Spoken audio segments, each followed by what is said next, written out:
Hi friends, welcome to Karpagam channel. இன்னைக்கு நம்ம சேனலில் எறா குருமா எப்படி பண்ணலான்னு சொல்லிட்டு பார்க்கலாமா? ஆன் பண்ணி கடாய் வச்சுருக்கேங்க. கடாய் காஞ்சிருச்சு. இப்போ நம்ம எண்ணெய் விட்டுக்கலாங்க. தேவையான அளவுக்கு எண்ணெய் காஞ்சிருச்சுங்க. இப்போ இதில் வந்து 3 கிராம்பு 3 பட்டை, சின்ன துண்டு பட்டைங்க. இப்போ ஒரு பெரிய வெங்காயம் எடுத்து கட் பண்ணி வச்சுருக்கேங்க. இதையும் போட்டுக்கலாங்க. 2 பச்சை மிளகாய். இப்போ வெங்காயத்தை நல்லா வதக்கிக்கலாங்க. வெங்காயம் கண்ணாடி பதம் வர வரைக்கும் வதக்கிக்கலாம். இப்போ வந்து நம்ம இஞ்சி பூண்டு பேஸ்ட் போட்டுக்கலாங்க. வெங்காயம் இந்த அளவுக்கு வதங்கினதுக்கப்புறம் இப்போ நம்ம 1/2 ஸ்பூன் இஞ்சி பூண்டு பேஸ்ட், கொஞ்சமாக புதினா மல்லி, அதை நல்லா வதக்கிக்கலாங்க. இஞ்சி பூண்டு பேஸ்ட் பச்சை வாசனை போகிற வரைக்கும் வதக்கிக்கலாம். இப்போ நல்லா வதங்கிடுச்சுங்க. இப்போ நம்ம தக்காளி போட்டுக்கலாங்க. மீடியம் சைஸ் தக்காளி 1 எடுத்து கட் பண்ணி வச்சுருக்கேன். இதையும் போட்டுக்கலாம். இப்போ தக்காளி நல்லா வதக்கிக்கலாங்க. தக்காளி வதங்கிறதுக்குள்ளே நம்ம இதுக்கு ஒரு பேஸ்ட் ஒன்று அரைச்சிட்டு வந்துக்கலாங்க. கொஞ்சமாக தேங்காய் எடுத்து வச்சுருக்கேங்க. இப்போ ஒரு 5 முந்திரி, 1 ஸ்பூன் உடச்சக்கல்ல, 1/2 ஸ்பூன் சோம்பு, 2 பச்சை மிளகாய்.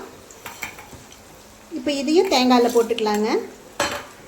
மீடியம் சைஸ் தக்காளி 1/2, புதினா மல்லி கொஞ்சம். இப்போ நம்ம இதை பேஸ்ட் பண்ணிட்டு வந்துக்கலாங்க. இந்த மாதிரி நல்லா நைஸாக பேஸ்ட் அரைச்சிக்கணுங்க. இப்போ வாங்க நம்ம அதில் மிளகாய், தக்காளி வதங்கிடுச்சுங்க. இப்போ நம்ம மிளகாத்தூள் போடலாங்க. அதுக்கு பியூர் மிளகாத்தூள் 1/2 ஸ்பூன், மஞ்சத்தூள், கறி மசாலா தூள் 1/2 ஸ்பூன், உப்பு தேவையான அளவு, குழம்பு தூள் 1 ஸ்பூனுங்க. சின்ன ஸ்பூனில் உங்கள் காரம் எவ்வளோ தேவையோ அந்த அளவுக்கு மிளகாத்தூள் எல்லாமே போட்டுக்குங்க. ஏன்னா ஆல்ரெடி நம்ம மிளகாய் வேறு போட்டிருக்கோம். உங்கள் காரத்துக்கு தகுந்த மாதிரி போட்டுக்குங்க. இப்போ நல்லா வதங்கிருச்சுங்க. நம்ம எறா போட்டுக்கலாங்க. நான் 1/4 கிலோ எறா எடுத்து வச்சுருக்கேங்க. நம்ம இப்போ அதை போட்டுக்கலாம். எறாவை நல்லா மஞ்சத்தூள் போட்டு நல்லா வாஷ் பண்ணி வச்சுருக்குங்க. எறா ஒரு 2 நிமிஷம் நல்லா எண்ணெயிலே வதக்கிக்கலாங்க. எறாவை நல்லா வதக்காச்சுங்க. இப்போ கொஞ்சமாக தண்ணி விட்டுக்கலாங்க. தேவையான அளவுக்கு தண்ணி ஊற்றிக்கிங்க. நான் இன்னும் கொஞ்சம் தண்ணி விட்றேங்க.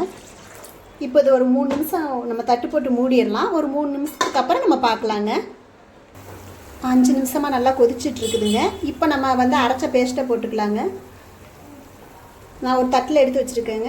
இப்போ தேவையான அளவுக்கு தண்ணிங்க. ரொம்ப தண்ணி வேண்டாம். குருமா உங்களுக்கு எந்த அளவுக்கு தண்ணி வேணுமோ அந்த அளவுக்கு ஜாரை கழுவி கொஞ்சமாக தண்ணி. இப்போ உப்பு காரம்லாம் பார்த்துக்குங்க. ஏன்னா நம்ம உடச்சக்கல்ல போட்டதுனால கொஞ்சம் கெட்டியாக வரும். கொஞ்சம் தண்ணி கொஞ்சம் லூஸாக வச்சுக்கோங்க. கரெக்டாக கொதிச்சு வரப்போ கரெக்டாக இருக்கும். இப்போ உப்பு காரம் பார்த்துக்குங்க. சப்போஸ் காரம் பத்தலை அப்படின்னா மிளகாத்தூள் போட்டுக்கோங்க. உப்பு பத்தலினால் போட்டுக்கோங்க. இப்போ இது நல்லா கொதிச்சு எண்ணெய் பிரிஞ்சு வரப்போ நம்ம அடுப்பை ஆஃப் பண்ணிடலாங்க. எனக்கு கொஞ்சம் உப்பு பத்தலைங்க, நான் உப்பு போட்டுக்கிறேன். கொஞ்சம் புதினா மல்லி. இப்போ இது நல்லா கொதிச்சு வரட்டுங்க.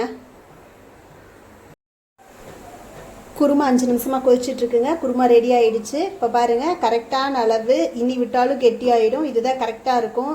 இட்லி, தோசை, சப்பாத்திக்கு கூட சூப்பராக இருக்குங்க. இதே மாதிரியே ஒருக்கா நீங்களும் செஞ்சு பாருங்கள். டேஸ்ட் அட்டகாசமாக இருக்கும். நம்ம நார்மலாக வெஜ்ஜு குருமா, மட்டன், சிக்கன் இந்த மாதிரி பண்ணியிருப்போம். இறால ஒருக்கா அந்த மாதிரி குருமா பண்ணி பாருங்கள்.